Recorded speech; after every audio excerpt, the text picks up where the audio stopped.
Hi hello friends, welcome back to my YouTube channel. ನಾನು ನಿಮ್ಮ ಪ್ರೀತಿಯ ಪೂಜಾ ಶೆಟ್ಟಿ. ಎಲ್ಲರೂ ಹೇಗಿದ್ದೀರಾ? ಐ ಹೋಪ್ ನೀವೆಲ್ಲರೂ ತುಂಬಾ ಚೆನ್ನಾಗಿದ್ದೀರಾ ಅನ್ಕೊಂಡು ನಾನು ಈ ವಿಡಿಯೋನ ಶುರು ಮಾಡ್ತಾ ಇದ್ದೀನಿ. ತುಂಬಾ ದಿನ ಆದ್ಮೇಲೆ ವ್ಲಾಗ್ನ ಶುರು ಮಾಡ್ತಾ ಇದ್ದೀನಿ. ಜಾಸ್ತಿ ದಿನ ಆಯ್ತು, ಬರೀ ರೆಸಿಪಿನೇ ಹಾಕ್ತಾ ಇದ್ದೆ. ಎಲ್ಲರೂ ಕೇಳ್ತಾ ಇದ್ರಿ ವ್ಲಾಗ್ ಆಗ್ತಾ ಇಲ್ಲ ಯಾಕೆ ಅಂತ ಹೇಳಿ. ಸಿಕ್ಕಾಪಟ್ಟೆ ಬ್ಯುಸಿ ಇವಾಗ, ಸ್ವಲ್ಪ ಕೆಲಸಗಳು ಹಂಗೇನೆ. ಸೊ ಇವಾಗ ಬೆಳಗ್ಗೆನೆ ಎದ್ದು ಒಂದು ಲೋಟ ಕಾಫಿ ಎಲ್ಲ ಕುಡಿದು, ನೆನ್ನೆ ಆಯಿಲ್ ಮಾಡಿದ್ನಲ್ಲ, ಆಮ್ಲ ಆಯಿಲ್, ಅದನ್ನ ಇನ್ನೇನು ಸ್ನಾನ ಮಾಡೋಕ್ಕಿಂತ ಮುಂಚೆ ಒಂದು 20 ನಿಮಿಷ ಮುಂಚೆ ಆಯಿಲ್ನ ಅಪ್ಲೈ ಮಾಡಿಬಿಟ್ಟು ಸ್ನಾನ ಮಾಡಿದ್ರೆ ಹೇರು ಕೂಡ ತುಂಬ ಸ್ಮೂತ್ ಆಗಿರುತ್ತೆ. ಹಾಗೆ ನೀಟಾಗಿ ಆಯಿಲ್ ಎಲ್ಲ ಹಿಡ್ದಿರುತ್ತೆ, ಕೂದಲೆಲ್ಲ ಸ್ವಲ್ಪ ಸ್ಟ್ರಾಂಗ್ ಆಗಿರುತ್ತೆ. ಮತ್ತು ಹೇರ್ ಫಾಲು ಸ್ವಲ್ಪ ಕಮ್ಮಿ ಆಗ್ತಿದೆ ನನಗೆ, ನಿಜವಾಗ್ಲೂ ಹೇಳ್ತೀನಿ. ಒಂದು ದಿನಕ್ಕೆ ನಂಗೆ ರಿಸಲ್ಟ್ ಗೊತ್ತಾಗಿದ್ದು. ಸಿಕ್ಕಾಬಟ್ಟೆ ಹೇರ್ ಫಾಲ್ ಅಂತೂ ನನಗೆ ನೋಡಿರ್ಬೋದು, ನಾನು ಲಾಸ್ಟ್ ಆಯಿಲ್ ಹಾಕ್ಬೇಕಾದ್ರೆ ತೋರಿಸಿರ್ತೀನಿ ವಿಡಿಯೋದಲ್ಲಿ. ಅವಾಗ ಎಷ್ಟು ಹೇರ್ ಫಾಲ್ ಆಗ್ತಿತ್ತು ಅಂದರೆ ಸಿಕ್ಕಾಬಟ್ಟೆ ಹೇರ್ ಫಾಲ್ ಆಗೋದು. ಇವಾಗ ಸ್ವಲ್ಪ ಪರವಾಗಿಲ್ಲ, ಸ್ವಲ್ಪ ಬೆಟರ್ ಅಂತ ಅನಿಸ್ತಿದೆ ಅಷ್ಟೇ, ಜಾಸ್ತಿ ಎಲ್ಲ ಸ್ವಲ್ಪ ಅನಿಸ್ತಿದೆ. ಸೊ ಹಿಂಗೆ ಆಯಿಲ್ ಎಲ್ಲ ಅಪ್ಲೈ ಮಾಡಿಬಿಟ್ಟು ಇದೇನು ಅಂತ ನೋಡ್ತಿದ್ದೀರಾ, ಮಸೂರ್ ದಾಲು ಮತ್ತು ಮೊಸರನ್ನ ಅಪ್ಲೈ ಮಾಡಿ ಐಸ್ ಕ್ಯೂಬ್ ಥರ ಮಾಡಿ ಅದನ್ನು ಅಪ್ಲೈ ಮಾಡ್ತಾ ಇದ್ದೀನಿ ನಾನಿಲ್ಲಿ. ಅಂದರೆ ಯಾವಾಗ ಬೇಕೋ ಆವಾಗ ಐಸ್ ಥರ ಇದ್ದರೆ ಒಂದು ವಾರ ತನಕನಾದರೂ ನೀಟಾಗಿ ಇಟ್ಕೊಂಡು ಅಪ್ಲೈ ಮಾಡ್ಕೋಬೋದು. ತುಂಬ ಚೆನ್ನಾಗಿರುತ್ತೆ, ಸ್ಕಿನ್ ಇನ್ಸ್ಟೆಂಟಾಗಿ ಗ್ಲೋ ಆಗುತ್ತೆ. ಅದು ನೋಡಕ್ಕೆ ಒಂಥರ ಚೆನ್ನಾಗಿ ಅನಿಸುತ್ತೆ ಸ್ಕಿನ್ನು. ಅದಕ್ಕೆ ಏನು ನಾವು ಕ್ರೀಮ್ ಆಗಿರ್ಬೋದು, ಮಾಯ್ಶ್ಚರೈಸರ್ ಆಗಿರ್ಬೋದು, ಯಾವುದೂ ಹಚ್ದೇನೆ ಹಿಂಗೆ ಇವಾಗ ಐಸ್ ಏನಾರು ಇದ್ದು ಮಸಾಜ್ ಮಾಡಿದ್ರೆ ಪಿಂಪಲ್ ಕಮ್ಮಿ ಆಗುತ್ತೆ ಅಂತ ನಾನು ಹೇಳಿದ್ದೆ ಗೊತ್ತಾ. ಇದೇ ಥರನೇ ಮಾಡಿ ಇದೆಲ್ಲ ಅಪ್ಲೈ ಮಾಡಿದೆಲ್ಲ ಆದಮೇಲೆ ಸ್ವಲ್ಪ ಹೊತ್ತು ಡ್ರೈ ಆಗಿ ಬಿಟ್ಟೆಲ್ಲ ಆಗಿ ಆಮೇಲೆ ಫೇಸ್ ವಾಶ್ನ ಮಾಡಿ ಕ್ರೀಮ್ ಅಪ್ಲೈ ಮಾಡಿ ಅಷ್ಟೇ. ಇಲ್ಲಾಂದರೆ ಫ್ರೆಶ್ ಅಪ್ ಆಗಿ ಬಂದು ಕ್ರೀಮ್ ಅಪ್ಲೈ ಮಾಡಿ. ಈ ಚಳಿ ಬೇರೆ ಅಲ್ವಾ, ಸೊ ಹಂಗಾಗಿ ಸ್ಕಿನ್ ಎಲ್ಲ ಒಂಥರ ಡ್ರೈ ಆಗಿ ಒಂಥರ, ಅದರಲ್ಲಿ ನಂದು ಡ್ರೈ ಸ್ಕಿನ್ ಬೇರೆ. ಈ ಥರ ಆಯಿಲ್ ಅಂದರೆ ಐಸ್ ಎಲ್ಲ ಹಾಕಿದಾಗ ಸ್ವಲ್ಪ ಸ್ಕಿನ್ ಎಲ್ಲ ಆ ರೀತಿ ಅನಿಸ್ತಾ ಇರುತ್ತೆ, ಡ್ರೈ ಥರ, ವೈಟ್ ಪ್ಯಾಚಸ್ ಥರ ಆ ಥರ ಎಲ್ಲ ಕಾಣ್ತಾ ಇರುತ್ತೆ. ಸೊ ಹಂಗಾಗಿ ಮಾಯ್ಶ್ಚರೈಸರ್ನ ಅಪ್ಲೈ ಮಾಡಿ. ಹಾಗೆ ಇಲ್ಲಿ ಇದೊಂಥರ ಮ್ಯಾಜಿಕ್ ಥರನೇ ವರ್ಕ್ ಮಾಡುತ್ತೆ ಅಂತ ಹೇಳ್ಬೋದು. ಇದನ್ನು ನಾನು ಟೀತ್ಗೆ ಅಪ್ಲೈ ಮಾಡ್ತಾ ಇದ್ದೀನಿ. ಟೀತ್ಗೆ ಹಲ್ಲೇನಾದರೂ ಒಂದು ಸ್ವಲ್ಪ ಕರೆ ಥರನಾದರೂ ಇದ್ದರೆ, ಒಂದು ಸ್ವಲ್ಪ ಯೆಲ್ಲೋ ಕಲರ್ ಆಗಿದ್ರೆ, ಇಲ್ಲಾಂದರೆ ಬಾಯಿ ಏನಾದರೂ ಸ್ಮೆಲ್ ಬರ್ತಿದ್ರೆ ಇದೊಂದು ರೆಮಿಡಿನ ಟ್ರೈ ಮಾಡಿ. ಇದಕ್ಕೆ ನಾನು ಅರಿಶಿನ, ಉಪ್ಪು ಹಾಗೆ ಕೋಕೋನಟ್ ಆಯಿಲು ಇಷ್ಟೇ ಹಾಕಿರೋದು. ಇಷ್ಟನ್ನು ಹಾಕ್ಬಿಟ್ಟು ಇವಾಗ ನೀಟಾಗಿ ಈ ಥರ ಬ್ರಷ್ ಮಾಡೋ ಥರ ಮಾಡಿ ನಿಧಾನಕ್ಕೆ ಒಂದು 5 ನಿಮಿಷನೂ ಬೇಡ, 1-2 ಸೆಕೆಂಡ್ ಇದ್ದರೆ ಸಾಕು ಅಂದ್ಕೊಳ್ತೀನಿ. ಒಂದು ಸ್ವಲ್ಪ ಹೊತ್ತು ಅಷ್ಟೇ ಬಿಡಿ, ಜಸ್ಟ್ ವಾಶ್ ಮಾಡಿದ್ರೆ ನೋಡ್ಬೋದು ಇವಾಗ ಒಂಥರ ಶೈನಿಂಗು. ಕೊಕೊನಟ್ ಆಯಿಲಲ್ಲಿ ಬಾಯಿನ ಏನೋ ಮುಕ್ಕಳಿಸ್ತೀವಲ್ಲ, ಅಂದರೆ ಬಾಯಿಗೆ ಆಯಿಲ್ನ ಹಾಕೋಬಿಟ್ಟು ನೀಟಾಗಿ ಮುಕ್ಕಳಿಸ್ಬಿಟ್ಟು ಅದನ್ನು ಉಗಿದ್ರೂ ಕೂಡ ಬಾಯಲ್ಲಿ ಏನಾರು ಕೆಟ್ಟ ಸ್ಮೆಲ್, ಏನಾರ ದುರ್ವಾಸನೆ ಆ ಥರ ಏನಾರು ಬರ್ತಾ ಇದ್ರು ಕೂಡ ಹೋಗುತ್ತೆ. ಟ್ರೈ ಮಾಡಿ ಬೇಕಾದರೆ. ಇವಾಗ ನೋಡಿ ಈ ಥರ ಡ್ರೈ ಆಗಿದೆ. ಅದ್ರ ಮಧ್ಯದಲ್ಲಿ ಸಾಂಬಾರು ಕೂಡ ರೆಡಿ ಮಾಡಿದೆ ಮಧ್ಯಾಹ್ನಕ್ಕೆ. ಮುಂಚೆನೇ ಮಾಡಿಟ್ಬಿಟ್ರೆ ಮಧ್ಯಾಹ್ನಕ್ಕೆ ಸಾಂಬಾರು ಮಾಡೋದು ತಪ್ಪುತ್ತೆ ಅಂತ ಹೇಳ್ಬಿಟ್ಟು ಮಾಡಿಟ್ಟೆ. ಇನ್ನು ನಮ್ಮನೆಯವರು ಟಿಫನ್ ಮಾಡಿಕೊಂಡು ರೆಡಿಯಾಗಿ ಹೊರಡ್ತಾ ಇದ್ರು.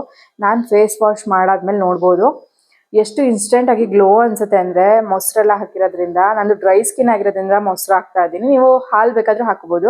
ನಾನು ಹಾಲನ್ನು ಹಾಕ್ಬಿಟ್ಟು, ಅಂದರೆ ಮಿಲ್ಕ್ನು ಹಾಕಿ ಕೂಡ ಮಾಡಿದ್ದೀನಿ. ಮಸೂರ್ ದಾಲ್ ಅಂತೂ ಒಂಥರ ಮ್ಯಾಜಿಕ್ ಥರನೇ ಅನ್ಬೋದು, ಅಷ್ಟು ಸಖತ್ತಾಗಿ ವರ್ಕ್ ಆಗುತ್ತೆ ನೋಡ್ಬೋದು ಸ್ಕಿನ್ನಲ್ಲಿ. ಇವತ್ತು ಗುರುವಾರ ಆಗಿರೋದ್ರಿಂದ ಸಿಂಪಲಾಗಿ ಪೂಜೆನೂ ಕೂಡ ಎಲ್ಲ ಮುಗಿಸ್ದೆ. ಇದೆಲ್ಲ ಆದಮೇಲೆ ನಂದು ಟಿಫನ್ ಎಲ್ಲ ಮುಗೀತು. ಇವಾಗ ಸ್ವಲ್ಪ ನಾನು ಫ್ರೀ ಇರೋದಕ್ಕೋಸ್ಕರ ಸ್ವಲ್ಪ ಬಾಲ್ಕನಿ ಎಲ್ಲ ಕ್ಲೀನ್ ಮಾಡೋಣ ಅಂತೇಳಿ. ಎಷ್ಟೇ ಕ್ಲೀನ್ ಮಾಡ್ತಿದ್ರು ಇವಾಗ ಎಲೆಲ್ಲ ಸ್ವಲ್ಪ ಉದುರ್ತಾ ಇರ್ತದೆ, ಮತ್ತು ಗಾಳಿ ಬೀಸ್ತಾ ಇರುತ್ತಲ್ಲ, ಸೊ ಎಲೆಗಳು ಡಸ್ಟು ಎಲ್ಲ ಬೀಳ್ತಾನೆ ಇರುತ್ತೆ. ಸೊ ಹಿಂಗಾಗಿ ನಾನಿಲ್ಲಿ ಸ್ವಲ್ಪ ಬಾಲ್ಕನಿಲಿ ಸ್ವಲ್ಪ ಎಲ್ಲ ಕ್ಲೀನ್ ಮಾಡೋಣ, ಗಿಡಗಳನ್ನ ಮತ್ತು ಮಣ್ಣೆಲ್ಲ ಚೇಂಜ್ ಮಾಡಿಬಿಟ್ಟು ರೀಪಾಟಿಂಗ್ ಮಾಡೋಣ ಅಂತೇಳಿ ಅಂದ್ಕೊಳ್ತಾ ಇದ್ದೀನಿ.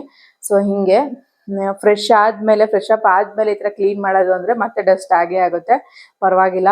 ನಾವಿವಾಗ ಹೆಂಗೆ ನೀಟಾಗಿ ಇರ್ತೀವೋ ಹಾಗೆ ಗಿಡಗಳನ್ನೂ ನೀಟಾಗಿ ಇಟ್ಟಷ್ಟು ಚೆನ್ನಾಗಿ ಬೆಳೆಯುತ್ತೆ.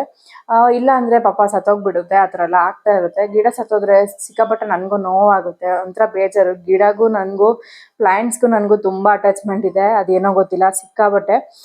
ಯಾವುದೇ ಒಂದು ಚಿಕ್ಕ ಗಿಡ ನೋಡಿದ್ರು ತಗೊಬಂದು ಮನೆ ಹತ್ರ ಹಾಕಬೇಕು ಅನ್ನಂಗಾಗುತ್ತೆ. ಯಾರು ಇಷ್ಟುದ್ದ ಕಡ್ಡಿ ಕೊಟ್ರು, ಏನೇ ಒಂದು ದಾಸವಾಳ ಆಗಿರ್ಬೋದು, ರೋಸೆ ಆಗಿರ್ಬೋದು, ಕೊಟ್ಟಾಗ ಅದನ್ನ ಹಾಕ್ತಾ ಇರ್ತೀನಿ. ಒಂದೊಂದು ಚೆನ್ನಾಗಿ ಬರುತ್ತೆ, ಒಂದೊಂದು ಹೋಗ್ಬಿಡುತ್ತೆ. ಆವಾಗ ಸಖತ್ತು ಬೇಜಾರಾಗುತ್ತೆ. ಈ ತರ ಆಗ್ತಾ ಇರುತ್ತೆ ನನಗೆ. ಇವಾಗ ಇದು ಅಲೋವೆರಾ ನೋಡ್ಬೋದು ನಮ್ಮನೇಲಿ 2 ಪಾಟಲ್ಲಿ 2-3 ಪಾಟಲ್ಲೇನೋ ಅಲೋವೆರಾ ಇತ್ತು. ಒಂದೆರಡು ದೊಡ್ಡ ಪಾಟಲ್ಲಿ, ಇನ್ನೊಂದು ಚಿಕ್ಕ ಪಾಟಲ್ಲಿ ಇತ್ತು. ಮತ್ತೆ ಸ್ನೇಕ್ ಪ್ಲಾಂಟ್ ಅಷ್ಟೇ ತುಂಬಾ ಬಿಟ್ಟಿತ್ತು. ಆ ಕಡೆ ಈ ಕಡೆ ಎಲ್ಲ ಕಡೆ ಮಿಕ್ಸ್ ಆಗ್ಬಿಟ್ಟಿತ್ತು ಅಲೋವೆರಾದಲ್ಲಿ ಎಲ್ಲ. ಇವಾಗೆಲ್ಲ ತೆಗೆದ್ಬಿಟ್ಟು ಎಲ್ಲ ಒಂದ್ ಕಡೆ ಶಿಫ್ಟ್ ಮಾಡ್ತಾ ಇದ್ದೀನಿ ನಾನು. 2 ಪಾಟ್ ಇದೆ. ಸೊ ದೊಡ್ಡ ಪಾಟ್ಗೆ ಅಲೋವೆರಾನ ಹಾಕ್ಬಿಡೋಣ ಅಂತ ಹೇಳಿ, ಅಂದ್ರೆ ಮನಿ ಪ್ಲಾಂಟ್ಗೆ ಹಾಕಿದ್ನಲ್ಲ, ನಮ್ಮ ಮನೆಯವರು ದೊಡ್ಡ ಪಾಟ್ ತಂದ್ಬಿಟ್ಟಿದ್ರು. ಸೊ ಹಂಗಾಗಿ ಹೇಳಿದ್ದೆ ಅವ್ರಿಗೆ ಚಿಕ್ಕ ತನ್ನಿ ಅಂತ. ಅವರು ಸಿಕ್ಕಾಪಟ್ಟೆ ದೊಡ್ಡ ಪಾಟ್ ತಂದಿದ್ರು ಮನಿ ಪ್ಲಾಂಟ್ಗೆ. ಸೊ ಈ ತರದ್ದು ಇದನ್ನ ಇವಾಗೆಲ್ಲ ಮನಿ ಪ್ಲಾಂಟ್ ಎಲ್ಲ ತೆಗೆದ್ಬಿಟ್ಟು ಇದ್ರೊಳಗಡೆ ಅಲೋವೆರಾನ ಹಾಕೋಣ ಅಂತ ಹೇಳಿ ಅನ್ಕೊಳ್ತಾ ಇದ್ದೆ. ಅಲೋವೆರಾಗೆ ಜಾಸ್ತಿ ಆರೈಕೆ ಏನು ಬೇಕಾಗಲ್ಲ, ಅದು ಬೇಗ ನೀಟಾಗಿ ಬೆಳ್ಕೊಂಡ್ಬಿಡುತ್ತೆ. ನಮ್ಮನೇಲಿ ಹೇಳಿದ್ನಲ್ಲ 2-3 ಪಾಟಲ್ಲೆಲ್ಲ ಅಲೋವೆರಾ ಬೆಳೆದಿದೆ.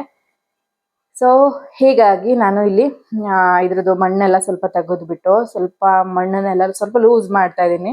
ಅಂದರೆ ಬೇರೆಲ್ಲ ನೀಟಾಗಿ ಬೆಳೆಯೋದಕ್ಕೆ ಈ ರೀತಿಯಾಗಿ ಕ್ಲೀನ್ ಮಾಡ್ತಾನೆ ಇದ್ದೀನಿ.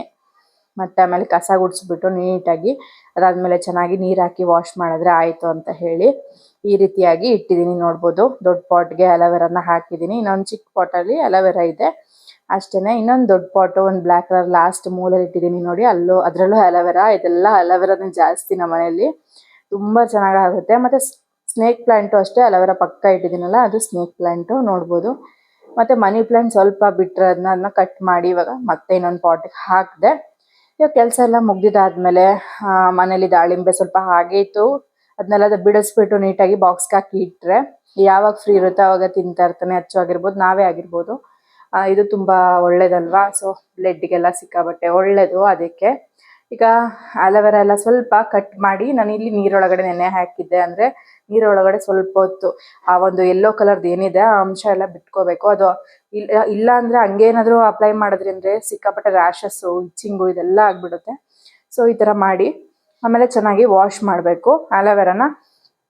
ಅದಾದಮೇಲೆ ಏನಿದ್ರು ಸಿಪ್ಪೆ ಎಲ್ಲ ಇರುತ್ತಲ್ಲ ಅದನ್ನೆಲ್ಲ ನೀಟಾಗಿ ತೆಗಿಬೇಕು.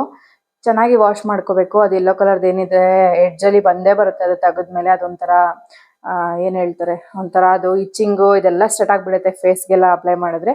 ಕೆಲವ್ರಿಗೆ ಫೇಸಿಗೆ ಅಲೋವೆರಾನ ಅಪ್ಲೈ ಮಾಡಿದ್ರೆ ಆಗಲ್ಲ, ಇನ್ನು ಕೆಲವ್ರಿಗೆ ಓಕೆ ಆಗುತ್ತೆ. ಒಂದ್ಸತಿ ಅದಕ್ಕೂ ಟೆಸ್ಟ್ ಮಾಡಿಬಿಟ್ಟು ಆಮೇಲೆ ಅಪ್ಲೈ ಮಾಡ್ಕೊಳ್ಳಿ. ನನಗೆ ಇದು ಓಕೆ ಆಗುತ್ತೆ. ಅಂದರೆ ಸಿಂಪಲ್ಲಾಗಿ ಪ್ಯಾಚ್ ಟೆಸ್ಟ್ನ ಕೈ ಮೇಲೆ ಅಪ್ಲೈ ಮಾಡಿಬಿಟ್ಟು ಆಮೇಲೆ ನೋಡಿ ಈ ಥರ. ಇದರಲ್ಲಿ ಜ್ಯೂಸ್ ಕೂಡ ಮಾಡಿಕೊಂಡು ಕುಡಿದ್ರೆ ಒಳ್ಳೇದು. ಆದರೆ ಬಟ್ ನಾನು ಕುಡಿಯೋಕ್ಕೆ ಹೋಗಲ್ಲ, ಅದು ಯಾರಿಗೆ ಆದರೂ ಇಷ್ಟ ಆಗಲ್ಲ. ಕೆಲವರು ಆರೋಗ್ಯವಾಗಿರಬೇಕು ಅಂದರೆ ಖಂಡಿತವಾಗ್ಲೂ ಕುಡಿತಾರೆ.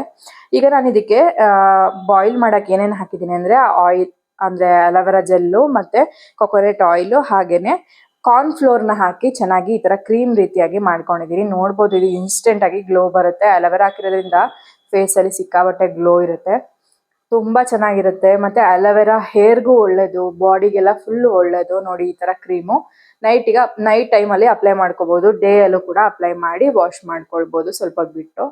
ಹಾಗೆ ಇದು ಮೀಶೋಯಿಂದ ಒಂದು ಪ್ರಾಡಕ್ಟ್ ಬಂದಿತ್ತು, ಇದು ನೋಡ್ಬೋದು. ಇದು ಸ್ಟೋರೇಜ್ ಬಾಕ್ಸು, ಅಂದರೆ ಬ್ಯಾಂಗಲ್ಸ್ ಆಗಿರ್ಬೋದು, ಒಂದು ಫೌಂಡೇಶನು, ಪೌಡರು, ಲಿಪ್ಸ್ಟಿಕ್ಗಳು ಮತ್ತು ಬ್ರಷಸ್ಸು ಎಲ್ಲ ಇಡೋದಕ್ಕೆ ತುಂಬಾ ಚೆನ್ನಾಗಿದೆ. ಇದನ್ನು ನಾನು ಮೀಶೋಯಿಂದ ತರಿಸಿದ್ದೀನಿ. ಈ ಪ್ರಾಡಕ್ಟ್ ಲಿಂಕ್ ಏನಾದರೂ ಬೇಕಿದ್ದರೆ ಕಮೆಂಟಲ್ಲಿ ನನಗೆ ತಿಳಿಸಿ, ಖಂಡಿತವಾಗ್ಲೂ ಡಿಸ್ಕ್ರಿಪ್ಷನಲ್ಲಿ ಶೇರ್ ಮಾಡ್ತೀನಿ ನಾನು. ನೋಡಿ ಈ ಥರ ಇದೆ, ಚೆನ್ನಾಗಿದೆ. ಒಂಥರ ಒಂದು 5 ಸೆಟ್ಟು ಬಂದಿದೆ. ದೊಡ್ಡದ್ರಿಂದ ಚಿಕ್ಕದು ಆ ಥರ ಹೋಗಿ ಒಂದು 5 ಸೆಟ್ ಬಂದಿದೆ. ನೋಡಿ ಈ ಥರ ಇದೆ. ಇದರಲ್ಲಿ ಏನು ಬೇಕಾದರೆ ಇಟ್ಕೊಳ್ಬೋದು. ಬ್ರಷಸ್ಸು ಊರಿಗೆಲ್ಲ ತಗೊಂಡೋಗೋಕ್ಕೆ ಈಸಿಯಾಗಿ ಕ್ಯಾರಿ ಮಾಡ್ಬೋದು. ತುಂಬಾ ಚೆನ್ನಾಗಿದೆ. ಏನಾದರೂ ಫಂಕ್ಷನ್ಸ್ ಇದ್ದರೆ ಜ್ಯುವೆಲರಿ ಇಟ್ಕೊಳ್ಳೋಕ್ಕೆ ಎಲ್ಲ ತುಂಬ ಚೆನ್ನಾಗಿದೆ. ಇಷ್ಟೇ ಇವತ್ತಿನ ವಿಡಿಯೋ. ಈ ವಿಡಿಯೋ ಇಷ್ಟ ಆಗಿದ್ರೆ ಲೈಕ್, ಶೇರ್, ಕಮೆಂಟ್ ಮಾಡೋದನ್ನ ಮರಿಬೇಡಿ. ಪ್ಲೀಸ್ ಚಾನಲ್ನ ಸಬ್ಸ್ಕ್ರೈಬ್ ಮಾಡಿ. ಇಲ್ಲಿವರೆಗೂ ಪೂರ್ತಿ ವಿಡಿಯೋ ನೋಡಿದವ್ರಿಗೆ thank you so much. Keep supporting.